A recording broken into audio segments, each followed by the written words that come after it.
তাহলে আমি যে 5টা রোগের কথা বললাম, আমি কিন্তু 5টা রোগের ভ্যাকসিনের কথা বলছি। আপনি যদি খামারি হন, আপনারা প্রত্যেকেই খামারি, আমি বিশ্বাস করি অনেকের 3টি বা 5টি গরু আছে। সুতরাং আপনি নিজে একজন খামারি। এই 5টা গরুর থেকে আপনার ভবিষ্যতে 10টা গরু হবে, তারপর 20টা গরু হবে, কিন্তু গরু যদি মারা না যায়, হ্যাঁ, এই জন্য আপনাদেরকে ভ্যাকসিন দিতে হবে। বছরে 2বার আপনি যোগাযোগ করে এই 5টা রোগের ভ্যাকসিন দেবেন। 15 দিন পর পর একটা রোগের ভ্যাকসিন দিতে হয়।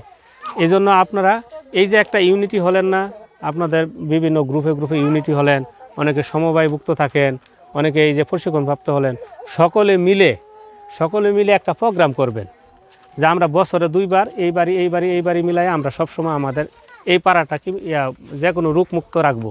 আপনারা পারবেন, কারণ এই যে আপনাদের 4-5টা বাড়ি মিলে কিন্তু ওই যে যতগুলা গরুর জন্য ভ্যাকসিন দরকার ততগুলো কিন্তু হয়ে যাবে। হ্যাঁ, তখন আপনার হাসপাতালে যোগাযোগ রাখবেন। হ্যাঁ, কখনো আপনি যাবেন, কখনো আরেকজনে বাড়াবেন, তাতে দেখা গেছে যে বছরে একবার আপনার না গেলেও চলবে। হ্যাঁ, একজন গেলে চলবে, কারণ যেহেতু একটা পরিবারের বা একটা বাড়ির এখানে যদি 20-25টা গরু থাকে, তাহলে খুরা রোগের ভ্যাকসিন দিলেন। হ্যাঁ, 40-50টা গরু থাকলে সবাইকে নিয়েই আপনার গরু দিলেন, কারণ আপনার পার্শ্ববর্তী গরু যদি আক্রান্ত না হয় তাহলে তো আপনার গরু আক্রান্ত হবে না। সকল গরু যদি ভালো থাকে তাহলে আপনার গরুও ভালো থাকবে। সকল গরু যদি আক্রান্ত হয় তাহলে আপনার গরু আক্রান্ত হতে পারে। এই জন্য এই বিষয়গুলো সকলে মিলে, যে আপনারা যারা আছেন, বিশেষ করে আপনারা যারা এখানে অনেকে মহিলা উদ্যোক্তা আছেন, আবার এর মধ্যে অনেকেই আছেন যে এইসব বিষয়ে খুবই সচেতন, তারা একটু উদ্যোগ দিলেন। এই উদ্যোগটা নিলে কি হবে, যে আপনার এলাকায় একটা গরু মারা যাবে না, আপনার এলাকায় কোনো ভাইরাস ধরনের রোগ হবে না। এতে আপনি একটু সচেতন হলেন। যেমন আপনার যেহেতু 8টা গরু আছে আপনি বললেন, তা আপনি একটু উদ্যোগ নিলেন যে আপনি আরও 5টা বাড়িতে মিলে বা তাদের সাথে আলোচনা করলেন।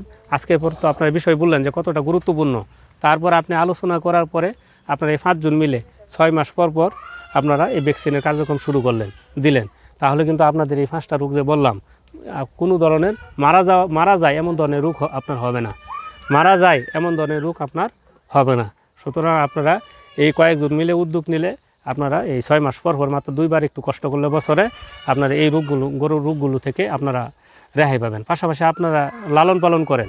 হ্যাঁ, সাধারণত গরু লালন পালন করলে, তাদেরকে যত্ন নিলে আপনার কিন্তু বিশাল একটা সব হয়। হ্যাঁ, সুতরাং তারা অবলা প্রাণী, তাদেরকে সুস্থ রাখলে তাদের প্রতি আপনার একটা দায়িত্ব আছে। আপনি যেহেতু লালন পালন করেন, আপনাকে সে একটা বেনিফিট দেয়, দুধ দেয়, না হয়তো মাংস দেয়, তাকে আপনার লাভবান হয়। সুতরাং আপনার প্রতি তাদের একটা হক আছে। হ্যাঁ, সুতরাং তাকে যত্ন নেওয়া এটা আপনার নৈতিক দায়িত্ব। সুতরাং 6 মাস পর পর আপনাকে ভ্যাকসিন দিতে হবে এবং কিমিও 3 মাস পর পর খাওয়াতে হবে। সুতরাং আপনি যদি একজন সচেতন মানুষ, আপনি যদি একটু সেবা করতে চান, মানুষের সেবা করতে চান, তাহলে এটা হতে পারে একটা উত্তম সেবা। তাকে এটা বোঝা যাবে না, কিন্তু তাকে যে এই এলাকার মানুষকে আপনি কত উপকার করতেছেন সেটা আপনি বোঝা যাবে না। এই জন্য কিন্তু আপনি একটু উদ্যোগ নিয়ে ভ্যাকসিন দিবেন। আবার একটা ভ্যাকসিন দেওয়ার পরে 15 দিন পর আরেকটা ভ্যাকসিন দেওয়া যায়। তাহলে 5টা ভ্যাকসিন দিতে আপনার কয়দিন সময় লাগতে পারে? 15 দিন পর পর আপনার হয়তো 2 মাসের মধ্যে সবগুলো ভ্যাকসিন দেওয়া শেষ হয়ে যাবে। হ্যাঁ, তো সুতরাং এই ভ্যাকসিনগুলো আপনারা দিবেন। একবার একজন দায়িত্ব পালন করবেন।